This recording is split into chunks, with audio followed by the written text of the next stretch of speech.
most inspirational women, I have to say.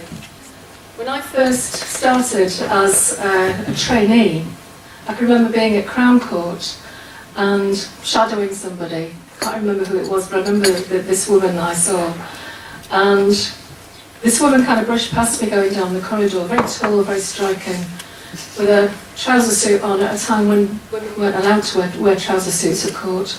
So she was turning heads anyway, and a big brief under one arm. And I said, "Who's that?" And the person I was with said, "That's Vera Baird." And as she went down the corridor, all heads turned. And I've had the real privilege to work with Vera more recently in some of the gender politics stuff and the human rights stuff that we've been doing together in the North East. But I also, as a very young lawyer starting out, had the privilege of seeing Vera in action because we'd instructed her in cases and I saw her in court. Absolutely tremendous. So thanks Vera, thanks for being here. Pramela is also a friend, an esteemed colleague and a fellow campaigner, so it's great to be here with her. And of course Baroness Hale, my absolute top inspirational woman of law. Baroness Hale gave a judgment in the case of Hounslow Council in Yemshaw, just as the legal aid cuts were starting to bite, and it was so important because that judgment was about widening the definition of what was domestic violence. The government, in their attempts to cut costs of legal aid, had narrowed the definition of domestic violence down to the bare bones of it, really. So that the only thing that they would consider to be domestic violence were things like actual physical violence. And in that judgment, and using the influence of the United Nations Convention on the Elimination of Discrimination Against Women, I find it so hard to say that. CEDAW anyway, I'll say CEDAW from now on, that's what I'm talking about. Baroness Hale widened that definition and in so doing forced the government to widen, the Ministry of Justice to widen the definition of what domestic violence was for the purposes of getting legal aid. So that was a massive, massive thing. Really impressed on me, if I didn't already know, how important good judgments and good lawyers can be. I also want to say thank you to university because I didn't come easily to law. I really didn't come easily to law.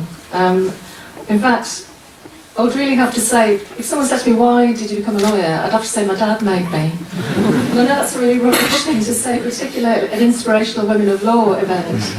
But I came from, like Vera, like Pragna, from a very working class background. And my dad started out his post-school life down the pit. He was a coal miner. And so were most of the other men in both sides of my family.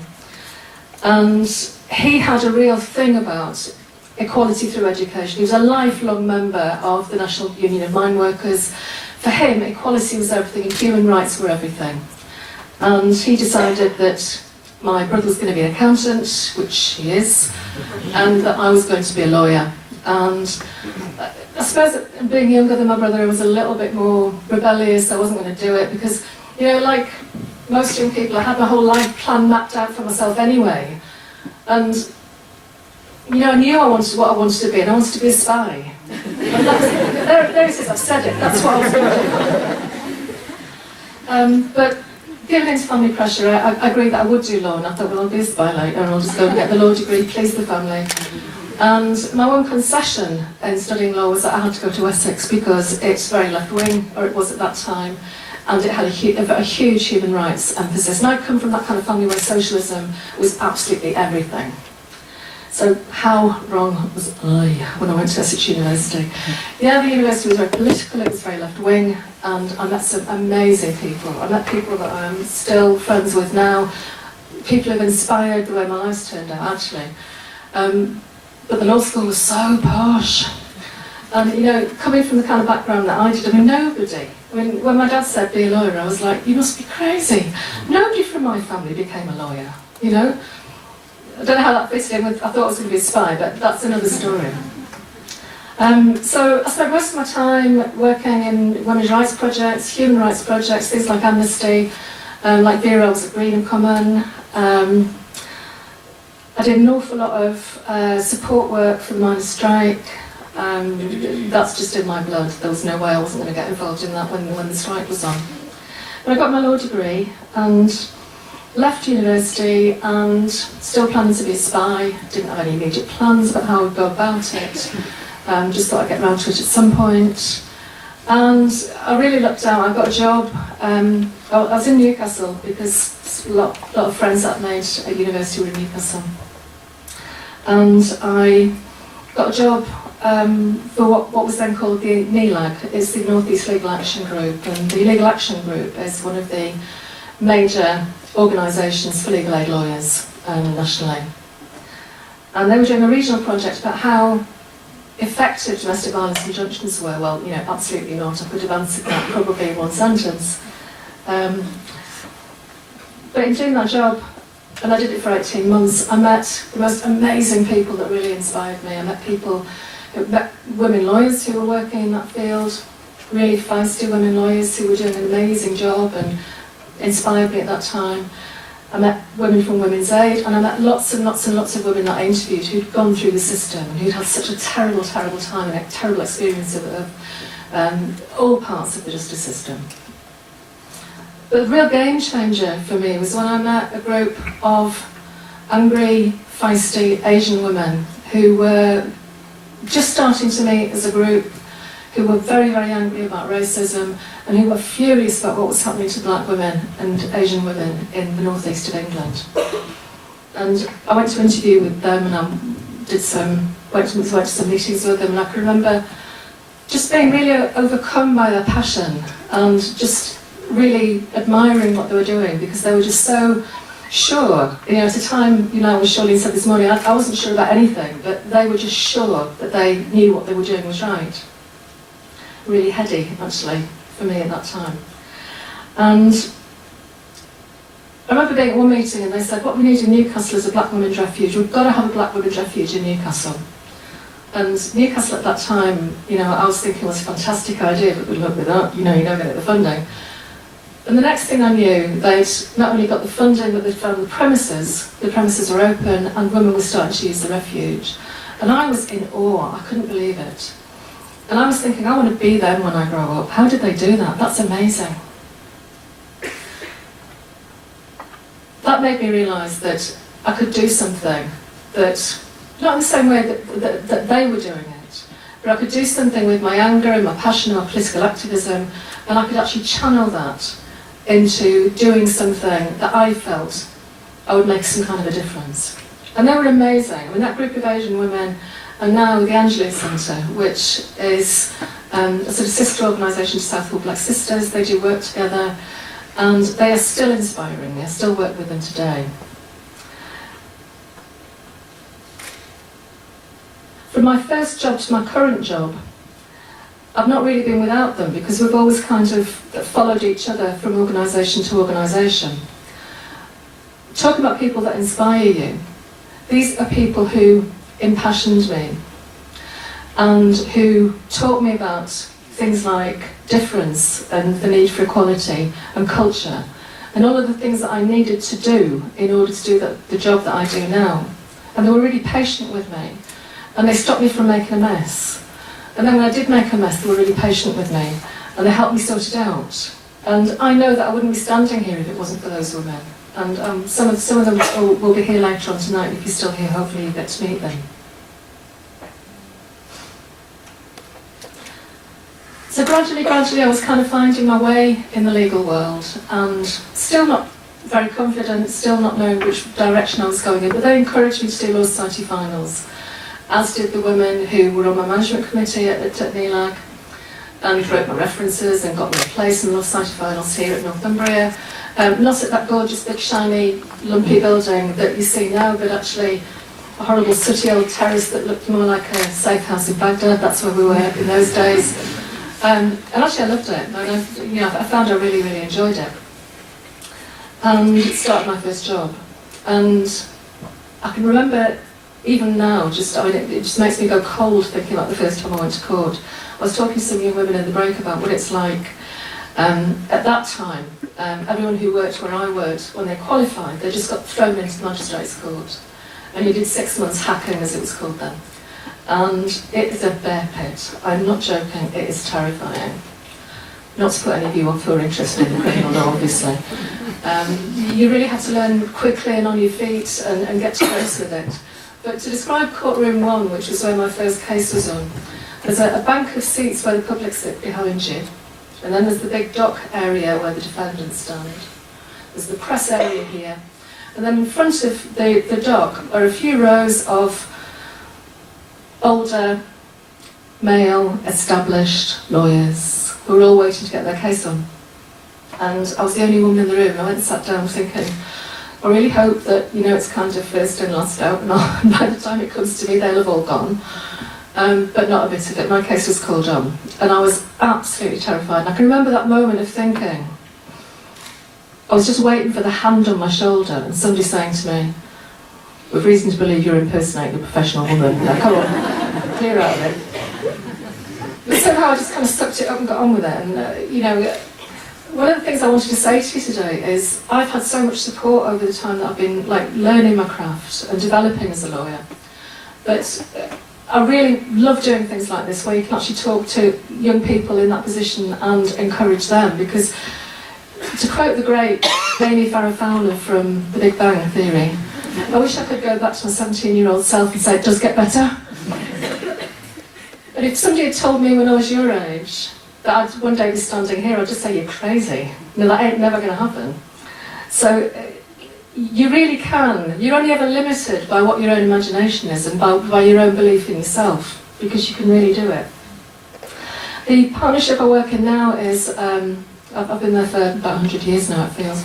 It's a human rights practice. Ben Hall Bell is a large regional practice, but because we've got a lot of niche areas of law, we take cases from all over the country and from, we get referrals from different parts of the world as well. And human rights in the sense of, there's obviously no field of law called human rights. I was attracted to going to Ben Hall Bell because they practice the sort of law I want to do in the sort of way I want to practice it, which is to use every ounce of human rights that you can actually pack into a case. The types of work that I do, I think in the introduction I said that I work with black minority ethnic women and kids, and that's primarily 90% of my caseload, 99% of my caseload is probably that. And I work with all forms of abuse. So from all forms of domestic abuse, all forms of violence against women and children, which includes forced marriage, honour violence, female genital mutilation, victims of trafficking, kids who've been involved in sexual grooming, abduction, both of adults and of children, both internal abduction by family members or through trafficking, or external abduction to different parts of the world. That could be for many, many reasons. And what we've done is we've set up a sort of a specialist unit, really, where it's almost like the ER, people sometimes say, because things come to us when it hits a crisis point and there's urgent action needs to be done. So some of the work can be really harrowing. This week I met a new client who had experienced FGM when she was a child, and then she'd been forced into marriage when she was about 15, and she had had her first baby very soon after that, and her baby was removed from her care by family members. She knew what was going to happen, but she was powerless to stop it, and the baby was cut. FGM was performed on the baby, and the baby died as a result of that, 10 days old. And the point at which I meet her, she's now in the UK, and she's had a baby girl. She's had two other boys, no problem, no distress. She's now had a baby girl, and huge pressure on her to take that child back to her country of origin, so that FGM can be performed on this new baby. It's a bit like, people's lives in your hands. I know it's a cliche, but it's a huge responsibility, but I have to say it's such a privilege, it's such a huge privilege. And some of the main inspirations for me in doing this work are my clients. They're absolutely amazing. What they go through, what they face and what they overcome is a constant inspiration to me, be they kids or be they adult women. I'm also a solicitor advocate, which means that I'm a control freak, because I don't use barristers, no disrespect, Vera. I like to do my own court work.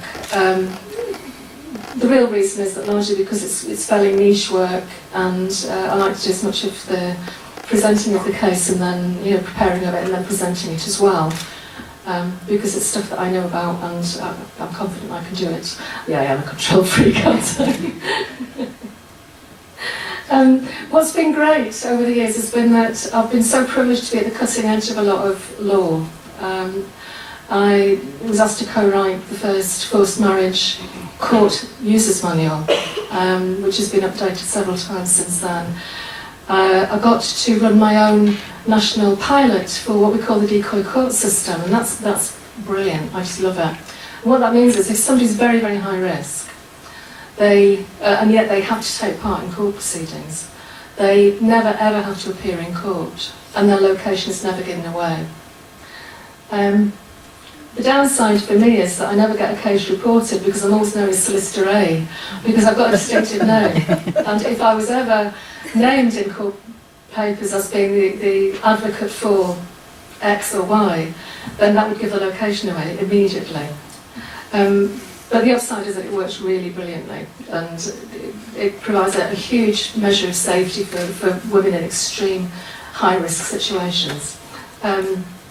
This week I'm doing a case with a young woman, this coming week, rather next week, I'm doing a case with a young woman who has given evidence against the men who trafficked her.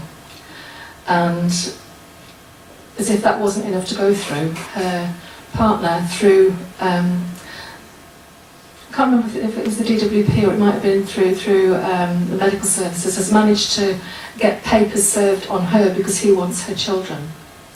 So in order for her to take part in that case and fight her case, then she'll be safely ensconced in a little video link to the High Court, and will be nowhere near, and no one will have any idea where she is, and I'll be Solicitor A again. Or Cris, as some of the judges forget and call me. I do a lot of campaigning work around legal aid. I am furious about what's happened about access to justice, absolutely incandescent. And I was called Miss Runty Pants recently, which you can imagine how much I enjoyed that. Oh, how I laughed. When I was giving a speech about human rights and the removal of access to justice from, particularly from vulnerable women and children, because that makes me so angry. The Conservative Party have told us that if they win the next election, they're going to repeal the Human Rights Act. Obviously, I'm not going to be political and tell you who to vote for, but please, please, please use your votes. Human rights are so, so important, and once we lose that, we won't get it back. And it's the foundation of what our law is all about. And also, please, please, please campaign to keep legal aid, because there's no point whatsoever in having human rights if you can't access them, because you can't afford to go to court and you're too scared to go and fight your own case. So, just in conclusion, what I want to say is, you can all do and be whatever you want to be. I never ever thought I'd be doing things like going to the United Nations and giving evidence against the government. What a great day that was.